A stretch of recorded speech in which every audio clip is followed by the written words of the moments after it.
الأسبوع الماضي كان واحد من أهم أسابيع التداول في الأسواق المالية، فتعالوا مع بعض كده بشكل سريع نناقش إيه اللي حصل. أول حاجة كان عندنا اجتماع الفائدة الأمريكية واللي تم فيه تثبيت الفائدة كما هي في أكبر انقسام بين أعضاء الفدرالي الأمريكي منذ فترة طويلة جدا، لكن بشكل عام تم تثبيت الفائدة كما هي بدون أي تغيرات. لكن الانقسام اللي حصل ده فتح لنا الطريق لرفع قادم للفائدة في سبتمبر القادم، وخلى التوقعات ترتفع بصورة كبيرة جدا إن إحنا مش بس مقبلين على عملية رفع واحدة، بل تكون سلسلة من عمليات الرفع، خاصة إن إحنا عندنا أسعار الطاقة ارتفعت بشكل كبير جدا، ومتوقع إن يتم تمريرها لأرقام التضخم الأمريكية خلال الفترة القادمة. وبناء عليه قد يكون الفدرالي الأمريكي مضطر لرفع الفائدة، لأن إحنا عندنا في الاجتماع الماضي كيفن وارش بشكل عام كان ضبابي كالعادة. كيفن وارش واحدة من الحاجات اللي دايما موجودة فيه إن هو مش عايز يعتمد على التوقعات المستقبلية، مش عايز يمرر للأسواق ما سيحدث خلال الفترة المقبلة. لكن النقطة الوحيدة اللي استفدناها من الحديث الخاص به الاجتماع الماضي كانت فكرة الحديث أنه لا بديل للوصول بالتضخم إلى مستويات ال 2%، وبالتالي ده بيوضح لنا توجه كيفن وارش خلال الفترة القادمة، وإن هو مصمم على فكرة ال 2%، وبالتالي بيزيد من توقعات رفع الفائدة الأمريكية خلال الفترة القادمة، وإن الفدرالي بالفعل هيكون متشدد، خاصة بقى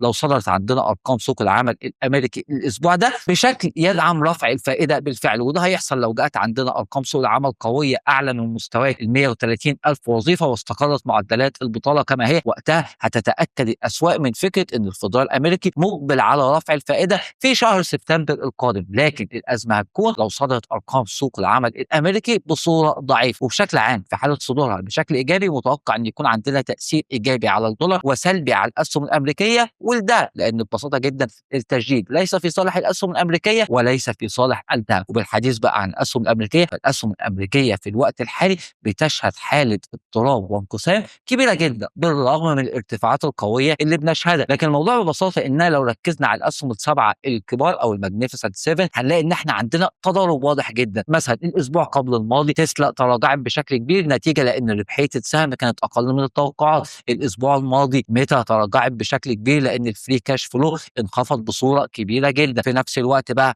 عندنا أبل ومايكروسوفت قدروا إن هم يحققوا نتائج ممتازة. أبل مثلا قيمتها السوقية تخطت ال 5 تريليون دولار، وقدرت إن هي تتخطى انفيديا وتصبح أكبر شركة في العالم من حيث القيمة السوقية. أما بالنسبة لمايكروسوفت فمايكروسوفت قدرت إن هي تحقق أرباح جيدة جدا سواء في أزور أو في الكلاود، وتثبت لنا إن الإنفاق الرأسمالي الموجود من الممكن أن يأتي بنتائج جيدة. ودي المعضلة اللي بتعاني منها معظم الشركات الأمريكية الكبرى اللي بتنفق على التكنولوجيا والذكاء الاصطناعي بشكل كبير جدا. وده خلى عندنا حركة متفاوتة بصورة كبيرة بين الأسهم الأمريكية خلال الفترات اللي فاتت، ومتوقع إن هي تزداد، لأن النقطة الرئيسية اللي بتخاف منها الأسواق في الوقت الحالي هي فكرة قدرة الشركات الأمريكية على تحقيق أرباح وإيرادات مساوية للإنفاق الرأسمالي الكبير اللي بيتم على الذكاء الاصطناعي في الوقت الحالي. وبالتأكيد مش كل الشركات هتعمل ده. عشان كده لما شركة بتصدر نتائجها بصورة أقل من التوقعات زي ما حصل زي ما قلنا مع ميتا وحصل مع تسلا بتكون التراجعات قوية جدا، ولما شركة بتثبت قدرتها على تحقيق الأرباح أيضا بتكون الارتفاعات قوية